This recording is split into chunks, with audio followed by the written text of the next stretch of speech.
Thank you, Senate President Pro Tem McGuire, Speaker Rivas, distinguished statewide constitutional officers and guests, and of course, Governor Newsom. Thank you for the opportunity to deliver my State of the Judiciary address to a joint session of the California State Legislature. I'm very proud to be joined once again by my colleagues from the California Supreme Court and our CEO and court staff, justices, judges, and court executives from local courts around the state, members of the Judicial Council, the California Judges Association, and the Bench Bar Coalition, and our justice system stakeholders and partners. Much has happened since I addressed you last year. I decided to start with an understatement. In March of last year, I emphasized the judicial branch's priority with respect to advocating for a stable budget that the courts can count on to make public access to justice a reality in all 58 counties. In May, we were then faced with $97 million in reductions at the trial court level and the prospect of up to 7.95% reductions for other parts of the judicial branch. I expressed the judicial branch's commitment to doing our part to address the state budget deficit while working diligently to mitigate and manage the impacts to the courts and to the public of this current fiscal year's budget cuts. It was definitely challenging. Our courts found efficiencies, but also had to implement some tough solutions. Necessary actions included closing courtrooms and courthouses, implementing some form of furloughs, and reducing hours for self-help and clerk's office services. But we appreciated the opportunity to maintain an ongoing dialogue with our sister branches of government regarding the details of our budget. And I'm pleased to say that following the governor's proposed budget in January of this year, courts have reported that the partially restored funding should help by reducing hiring freezes and delays, reducing service impacts, and preventing, eliminating, or scaling back on planned furloughs. But unfortunately, thank you. There's the fun. Thank you. Now the downside. Unfortunately, much uncertainty remains. Nonetheless, we remain committed to working with the governor's administration and the legislature in the coming months as plans for the Budget Act are finalized. We know and appreciate that you all face hard choices and that you weigh competing demands for scarce resources as you review the proposed budget. It is our hope that you will continue to keep in mind the fundamental reason we seek our share of the budget. The mission, as you heard, of the judicial branch is to resolve disputes and to interpret and apply the law consistently, impartially, and independently to protect the rights and liberties guaranteed by both the federal and state constitution, and we seek to do so in a fair, accessible, effective, and efficient manner. We need funding to properly fulfill this solemn responsibility as a co-equal branch of government to safeguard the constitutional rights and liberties of all Californians. In my third year as Chief Justice, I'm energized to be driving forward with the conviction of my own sworn oath to protect and defend the constitutions, guided, as all of our judges are, by a dedication to the rule of law, and inspired by the desire to give back, to deliver equal access to justice for all Californians. We, of course, do not do our work on behalf of the public alone. I want to emphasize how important it is that all three branches of government are here together today. This reflects our commitment to work collaboratively with civility and with mutual respect on behalf of the people that we serve. Our relationships are informed by an understanding of our distinct roles and duties, protected by the checks and balances inherent in our democratic system of government, and strengthened by our personal commitment to the rule of law. I know that you share that commitment. I've had the privilege of administering oaths of office to many public servants, including many of you here today. The oaths we take represent the key pillars of our constitutional democracy as we affirm to support and defend the Constitution of the United States and the Constitution of California. This foundation supports a healthy climate of productive public discourse and thoughtful and thorough deliberation on issues that impact our state, our counties, our communities, our families, and others. Because of this foundation of justice, no one is above the law. No one is outside of the law, and no one is excluded from its rights and protections.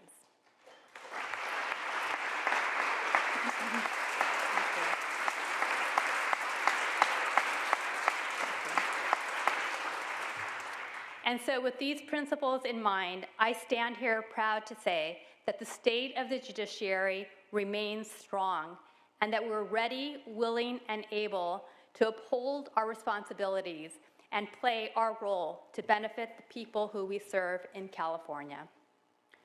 I also spoke last year of three-branch solutions. I believe that concept continues to be of utmost importance. That is why I encourage judges throughout the state to engage with their local senators and assembly members to foster communication between our two branches.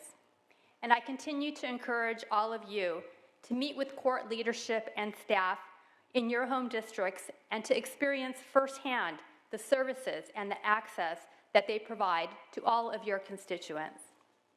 Since my address last year, at least 19 legislators spent time visiting 9 local trial courts in their districts. I was pleased to be joined by President Pro Tem McGuire on a visit to the Superior Court of Mendocino County and by Speaker Rivas on a visit to the Superior Court of Monterey County last year. These visits create a greater understanding of the operational challenges facing courts and how courts focus on innovations and efficiencies in order to better serve the public. You will also see firsthand the great benefits of remote proceedings. You didn't think I would get through this without mentioning remote proceedings. Each business day, more than 6,500 remote hearings in both civil and criminal cases take place in our courts, saving court users an estimated 1.5 million trips to courthouses annually. Remote proceedings have been universally praised by both court staff and court users as both time and cost savers. And most importantly, because the option to appear remotely gives litigants a choice about how they access the court system. I want to acknowledge and thank you for listening to our pleas for an extension of remote proceedings. Through budget trailer bills, we now have statutory authorization for criminal and civil remote proceedings until January 1st, 2027. Thank you.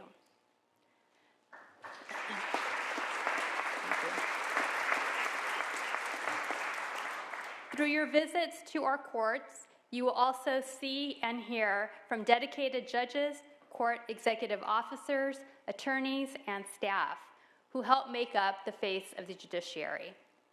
They are talented, hardworking, dedicated public servants who constantly respond to increasing workload demands, and I am proud to serve alongside of them.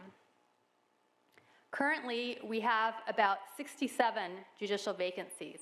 I had to update the number from yesterday.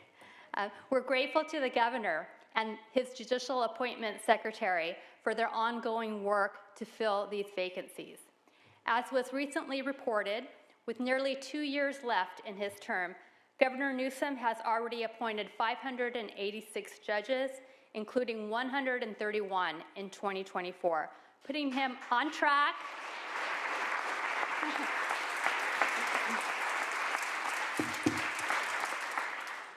You applauded, thank you, and here's the key, putting him on track to surpass prior administrations.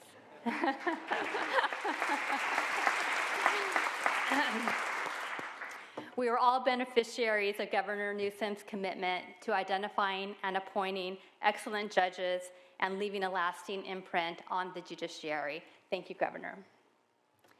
I also would like to commend the proposal to provide long overdue funding to support the court-appointed counsel programs for our courts of appeal and the California Supreme Court.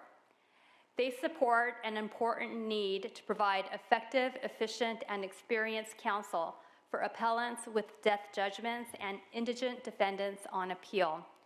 This funding is critical to attract and retain qualified counsel and to help rebuild the statewide panel of attorneys whose work is fundamental to the effective administration of justice. As with all the funding we receive, we recognize that we must be good stewards of the resources we seek. As part of our role in three-branch solutions, I'm committed to transparency and accountability with the public funds allocated to the judicial branch. Courts are enhancing case flow management and case resolution for the workload reporting that we provide to you. At our April Judicial Council meeting, we will receive a report on our weighted caseload model. This helps us to accurately assess resource needs and equitably allocate the resources you provide. We seek to provide improved data collection and analysis that prioritizes actual level of effort and time to resolve cases over basic raw filings data. We know that raw filings fell during the pandemic and that filings now are rising once again. But even more significantly, the complexity of the workload for courts has exponentially increased. We measure workloads using a case weight methodology developed by the National Center for State Courts and used in at least 30 other states, which allows us to consider both case volume and case complexity. For example, between 2017 and 2025, preliminary data shows that case weights have risen 54% for felonies, 95% for juvenile cases, and 26% for conservatorship and guardianship proceedings. These are dramatic, fundamental shifts that impact our work. The fact remains that the law evolves each year as your branch, and we're not complaining, each year as your branch identifies important policy issues that must be addressed, ranging from important issues such as ameliorative laws, touching upon post-judgment resentencing, juvenile justice diversion, collaborative justice, and the Racial Justice Act, as well as measures reflecting the will of the people through ballot measures such as Prop 36. These and other factors all affect the court's case volume, mix, and complexity, and increases their workload. I look forward to providing the results of our study to you soon. As we update and refine our post-pandemic data to establish solid baselines for our workload, resources, and judicial needs, we will continue to advocate for judgeships in those counties that need it the most, including San Bernardino and Riverside counties. And we will continue to focus on enhancing education and training for all of our judicial officers so that we can deliver the highest quality of justice and service to the public, and to maintain the highest standards of professionalism, ethics, and performance. We also continue to focus on other key issues and programs of mutual interest and concern, and I'd like to touch upon a few of those now. Since I delivered my last State of the Judiciary, our trial courts in all 58 counties have now implemented the Community Assistance Recovery and Empowerment, or CARE Act. Under the CARE Act, the courts continue to collaborate with the California Health and Human Services Agency to deliver mental health treatment, housing support, and other services through a civil court process for persons with schizophrenia or other psychotic disorders who often experience homelessness or incarceration without treatment. As of February 21st, courts have held 1,258 CARE Act, have received 1,258 CARE Act petitions and held 2,092 hearings. The numbers continue to improve, and the numbers do not tell the full story. Behind the metrics are real people, real individuals, families, and communities benefiting from the Act. and the holistic approach of unifying and coordinating public services, as has been done with our collaborative justice courts, yields other benefits, because there are some who might not be eligible for the CARE Act, who are nonetheless receiving referrals to other services to meet their specific needs. Through these efforts, we are seeing significant improvement in assisting Californians struggling with mental health issues. When I spoke with you last year, I also stated that our court system must address the many issues presented by the developing field of artificial intelligence in a deliberative fashion. Since then, I appointed a task force led by Administrative Presiding Justice Brad Hill, who will continue to work with Administrative Presiding Justice Mary Greenwood and Judge Arturo Castro, as well as members from the Judicial Council on this ever-evolving issue. And they're still smiling. You don't see it. The task force has developed a model use policy that outlines the guardrails for safely using generative AI. They have just circulated a draft rule of court for public comment, and this, we hope, will assure that court users are protected as the branch implements generative AI. The Judicial Council will vote on this recommended rule later this year. The task force has also developed guidance for judges using generative AI in their adjudicative role, so stay tuned as this issue continues to evolve. Through funding you provided, we also launched the California Court Interpreter Workforce Pilot Program this fiscal year. The program covers training and cost and exam fees for aspiring court interpreters with the commitment to work for the courts for at least 3 years after they pass the required exams.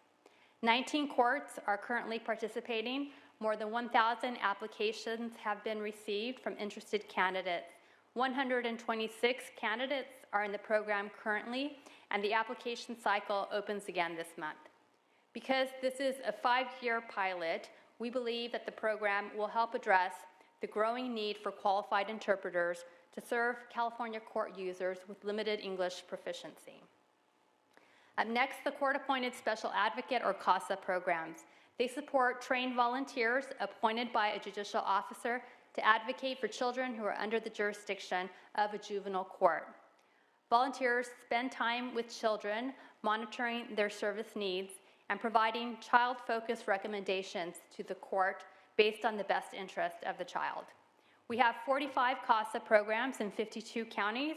They serve 10,600 children with 7,400 trained volunteers, and we appreciate your ongoing support of this important program.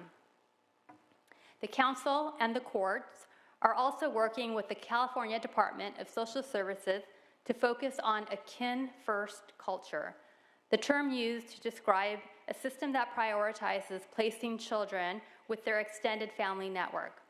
These efforts are ongoing in Santa Cruz, Sacramento, Solano, and Kern counties. And in San Diego County, this approach has seen an increase of 10% in children being safely placed with family.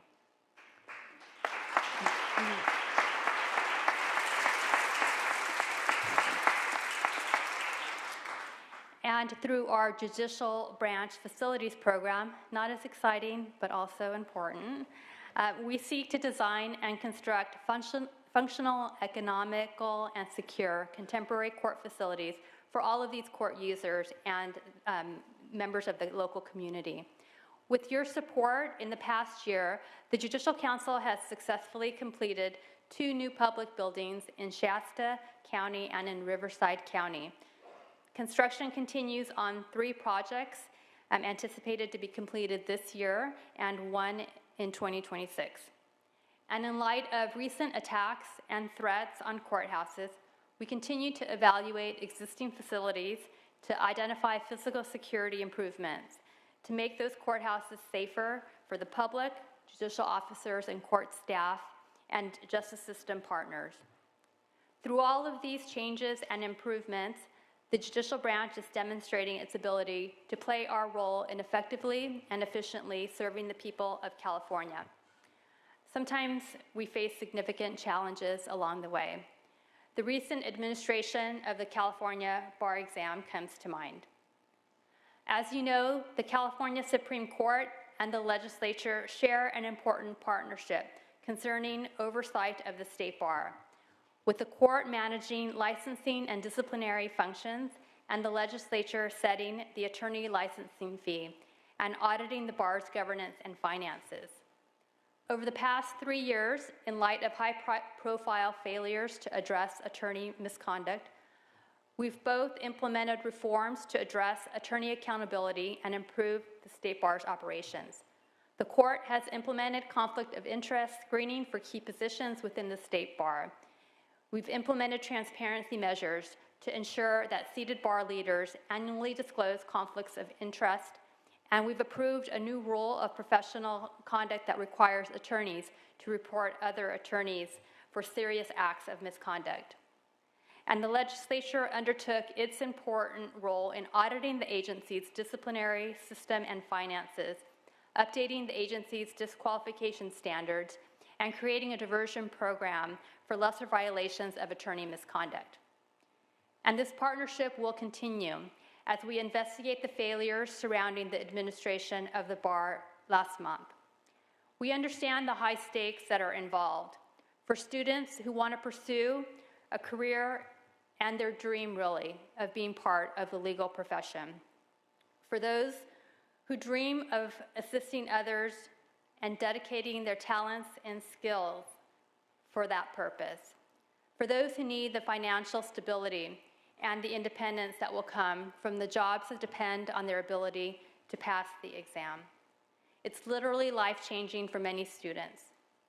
The additional stress, frustration, and anxiety faced by some examinees is inexcusable. For all those who had to endure these failures, I want to assure you that our court will exercise its plenary authority to implement appropriate remedies to help mitigate the harm.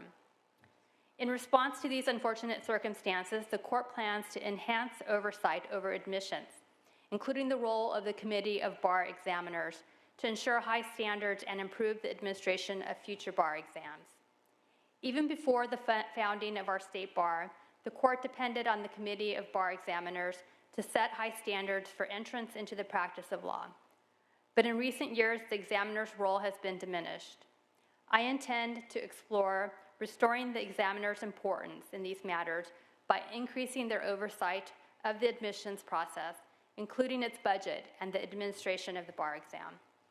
Just as we trust examiners to develop and enforce high standards to become an attorney, we should also entrust them to develop and enforce high standards to determine whether a vendor can administer an online bar exam without incident. Our applicants deserve a rigorous and thoughtful process for ensuring that they sit for an exam that fairly measures their legal skills. We hope that these students who pass the bar will all succeed, and as they do so, we hope that they will commit to providing pro bono services to the most vulnerable among us. Nonprofits and pro bono providers can help ensure that low-income Californians have access to essential civil legal services. Like all pro bono providers, they should have our support and the freedom to represent those in need of their legal services without fear of retribution or unwarranted criticism, which threatens to have a chilling effect on the nature of the work they're willing to undertake. Thank you.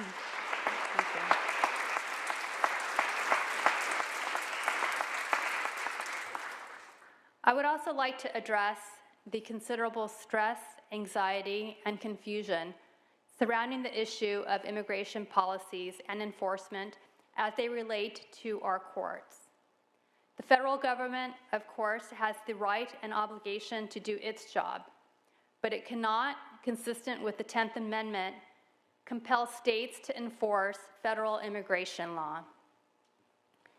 You have all passed laws making this clear, including SB 54, regarding the sharing of certain information with immigration officials, and AB 668, which codifies the common law privilege against civil arrests in courthouses in California without a judicial warrant. These laws have been upheld against various challenges. And in fact, the federal government's own guidance document recognizes some of these important limitations, specifying that such civil immigration enforcement actions should not occur in jurisdictions like California, which prevent it. None of this means that state officials or judicial officers have any intent to violate federal laws that prevent anyone from concealing, harboring, or shielding from detection those who are in our country illegally, particularly those who commit violent felonies. Rather, we can all perform our independent obligations consistent with our constitutional mandates in support of the rule of law. The federal government can focus on federal immigration enforcement within the confines of the Constitution. Local officials can focus on local public safety, and our courts can focus on providing access to justice to every single person who comes before us.